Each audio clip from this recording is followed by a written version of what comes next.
Hey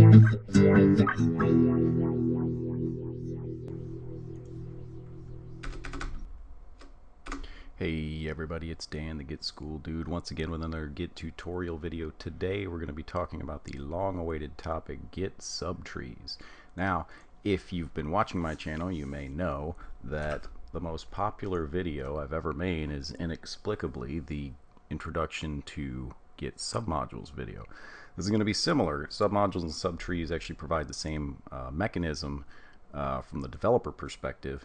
So if you haven't already seen this video, I highly suggest you check it out.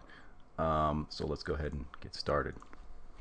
Today, similar to the submodule video, we're going to be using a very small fake Git repo called mysim.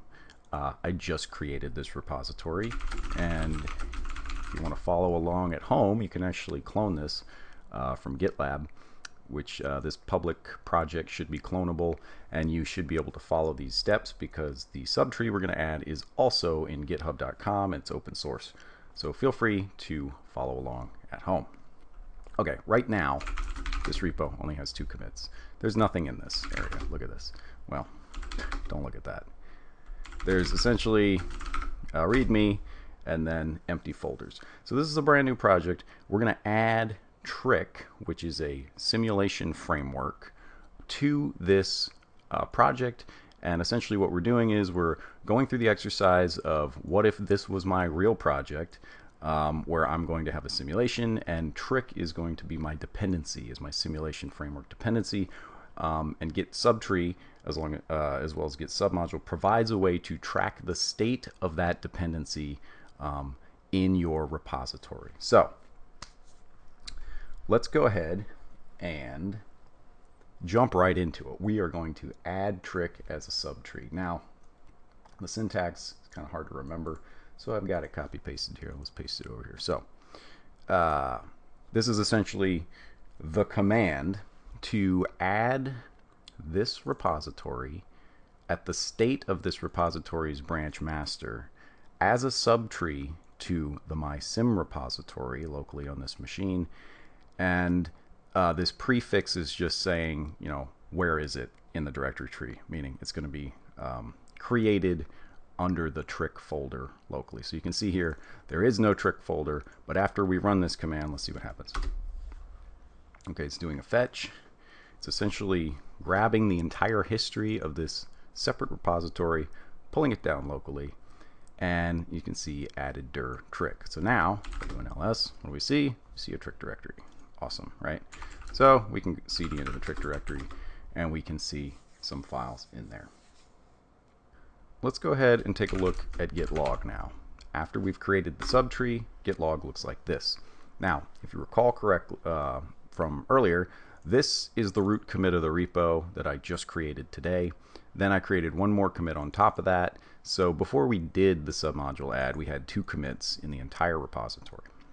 When we executed that command, it created this commit automatically. Now this is a merge commit whose parent is the tip of the branch before the command was run, and the second parent is F0537, which is the tip of the Trick repository as brought in here. So this might be a little confusing at first. You know, we can actually see the history of the Trick repository in here.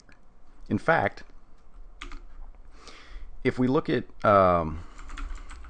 this alias that I use a lot that shows Git Log in a graph view, we can see this graph a little more closely. Now, what's interesting here is if we look in the graph view, this is obviously our head commit, and then this is the head commit of the Trick repository. So we've created a new commit that has merged in the tip of Trick into our repository, and all of these commits are coming from Trick. Now you see this red line here? This red line goes all the way down. If I just hold down the arrow key, we're cycling through all the notice there's no merges, right? This is just a straight line. It's following to the next commit in that parental relationship. And if you follow it all the way down, I'm just going to hit the end key to go all the way to the bottom. What do we see? we see it follows all the way down to the 2 commits that existed before we ran the command. So you can think of, we have these 2 commits over here, their own repository, and then the Git Subtree Add, in the way that we've done it, has brought the full history of trick from this commit all the way up into our repository. That might seem like a strange consequence. I mean, the idea is to bring in the trick content, but how is this any different than, say, just taking your repository and merging it with the trick repository, like literally adding trick as a remote? For example, if I were to do git remote add trick and then I point it to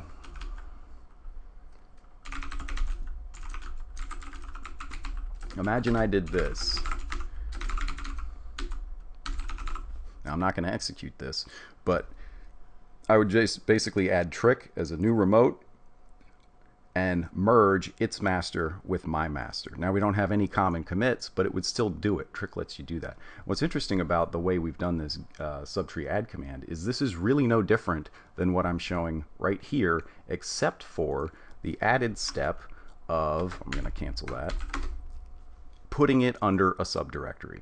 So you can think of this git subtree add command, the way that we've run it. Let me bring it back up here just so you can see it, as essentially adding this as a remote, then merging its content into our repo, but moved under a directory called trick. And under the hood, that's exactly what's happening. So we essentially have the full history of trick now in our MySim project.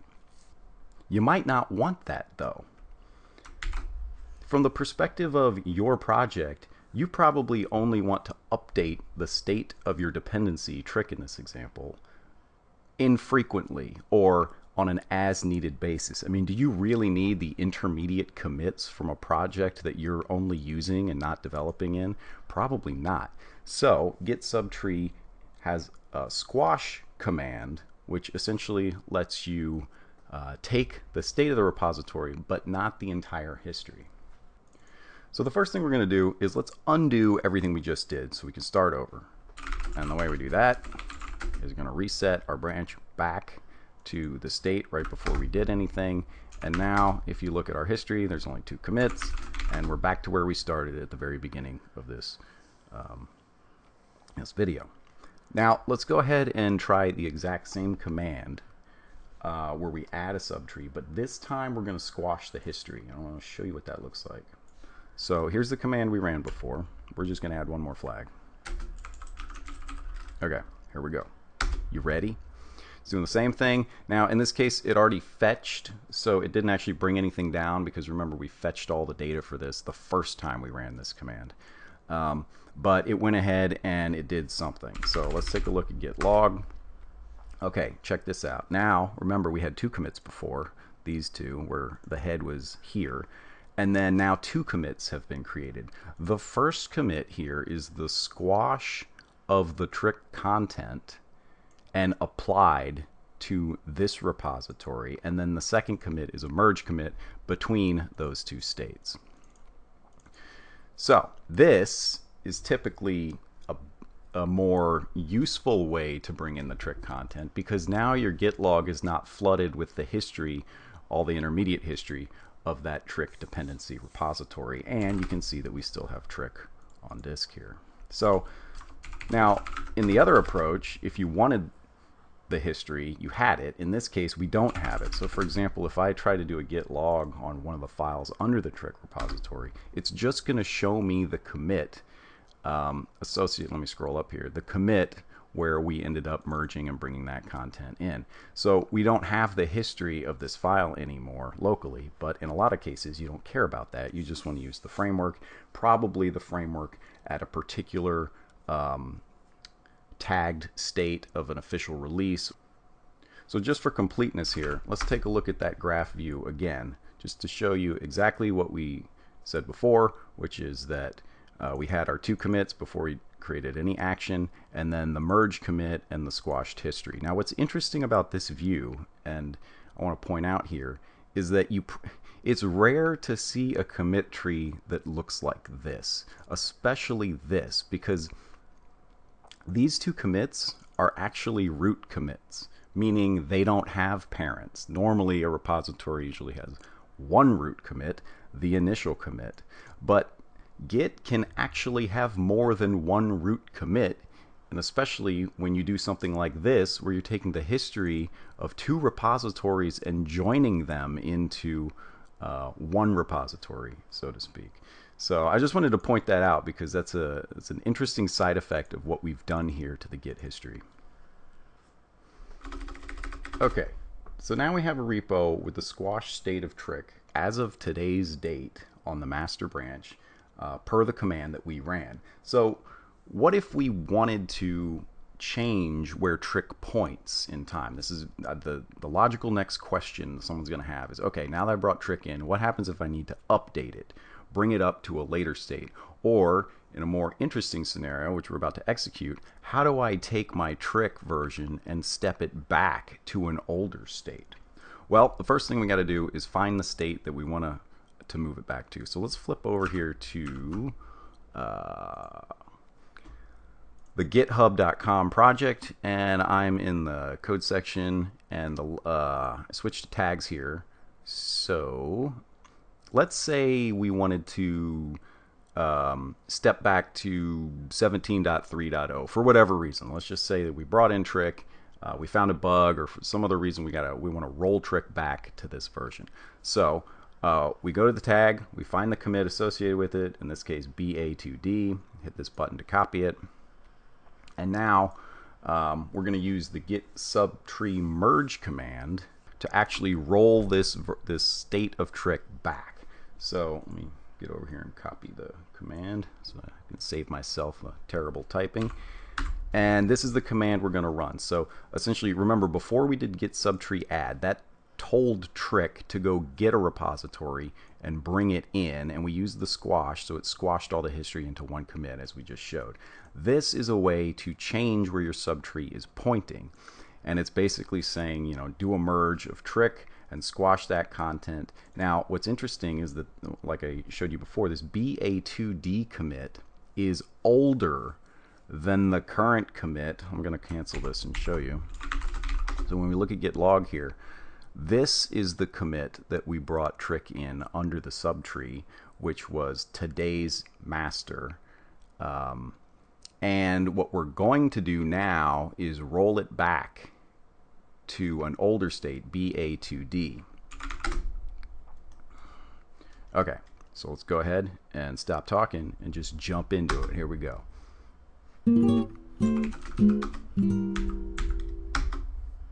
Okay, you'll notice it spewed some stuff to the screen, then it immediately is creating a merge commit.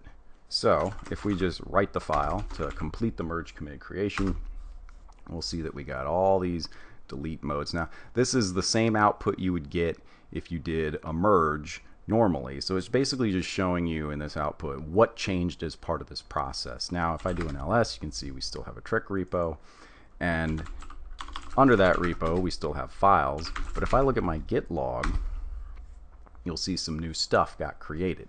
This is the merge commit for the action that we just created, for the action we just took, and then this is the actual commit that reverts trick's state from here, which is forward in time, back to here.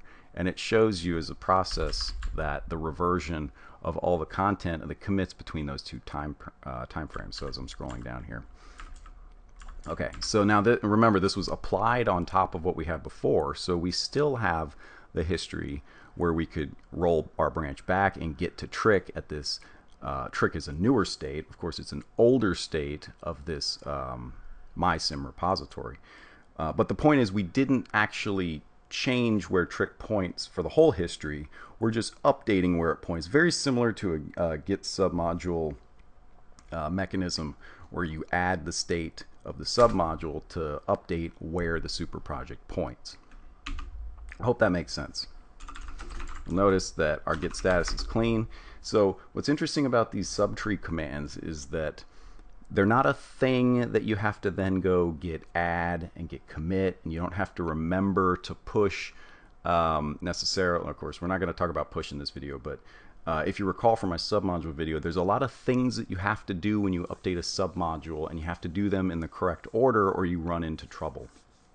And Git Subtree is sort of a way to provide these mechanisms, but the complexity of updating the state of the dependency, trick in this example, is offloaded to the experts in Git on the team. So if I have 100 developers, only 1 or 2 of them needs to know how to move trick, where the rest of people just get fetch, git merge, and the changes to trick happen automatically without them having to worry about Git submodule update or any of those more complex mechanisms. Okay, one last thing I want to show you guys. Remember the F0537 commit. I'll just go right here and show you. This was the initial state when we created the subtree. What's interesting here is that I can do a git log on this commit in here, and I still have the history of trick. Well, why is that? Didn't we squash out the history? This might confuse you at first, but it's actually just a result of the fact that I was the one that did the Git Subtree Add command. So just to paste this back in here without executing it, when I ran this command, it had to fetch all the refs from this repo, bring it locally here so that it could operate on it. Or in the case where we add the squash option here, it still needs to get all the history before it can squash it. So long story short, if you look in the .git area of this repo, we have all the refs for this repository. Now, just to prove that this is local to you guys, what I'm going to do is push the state of this branch out to gitlab.com and then clone it in a different area, and then try this exact same git log command, which I can't seem to find in my history. Try this exact same git log command. Okay, so here's what we're going to do. Okay, git status is clean, git branch is master, git push origin master. We are now going to push up the content of our master branch to the remote in gitlab.com in the mysim project. So while that's uploading, and of course it has to upload all of the trick squashed history, so it is significant, I can flip over the tab here and show you this project, and just show you that right now there should only be 2 commits, I believe. Not sure why it says 1 commit even though it's 2. Page must have not refreshed or something. So the master branch only contains 2 commits, and once this is done pushing, we should see more than that. Okay, the push is complete to this project in GitLab. Let's flip over there and take a look at it. Reload the page. Okay, the master branch now has several more commits. The 2 initially that we had, the squash content bringing in trick at F05, the merge commit for that, then the update of the squash content from F05 to BA2, and the merge commit associated with that. So this is the full history of this repository, and there are 2 versions of trick in it, one at this commit and one at this commit. So let's clone this repository into a different area. So let me copy it off, minimize this. I'm going to go to a totally different area, and let's go ahead and clone it. Cloning the brand new repository. And now if I go into this freshly cloned repo, I look at git log, it's exactly what we expect. It's what it was before, but the point is, do we have the history of trick? Yes or no? No. Okay, so I just proved to you guys that only the local person, the person adding the subtree or manipulating that subtree, is going to end up getting the full history of the subtree in this repository. In fact, if you have multiple subtrees, you're going to get both histories, and each history will be accompanied by a particular root commit in sort of this fashion, where there's more than one root commit, 1 per subtree. Okay, I think I'm going to stop the video there. There's a lot more to this topic. So there's 2 more commands. There's git subtree split and git, oops, can't type, git subtree push. If you guys are interested in those two commands or more about Git Subtrees, please let me know in the comments. Give me a thumbs up, subscribe, a like, whatever YouTube's doing these days. I'm Dan the Git School Dude, and I will see you guys next time. Hey there, YouTube fans. It's Dan the Git School Dude here. If you're like me, sometimes it can be difficult to learn a new concept just from watching a YouTube video. That's why I've decided to create an entire suite of training programs that can be delivered in person or even remotely. This training really takes things to the next level. We're talking PowerPoints, hands-on exercises, jokes to keep people awake, Q&A, the whole 9 yards. If you think your company could benefit from a more formal approach to training, check out continuoustech.net/training to take a look at the training programs we offer. Thanks for watching.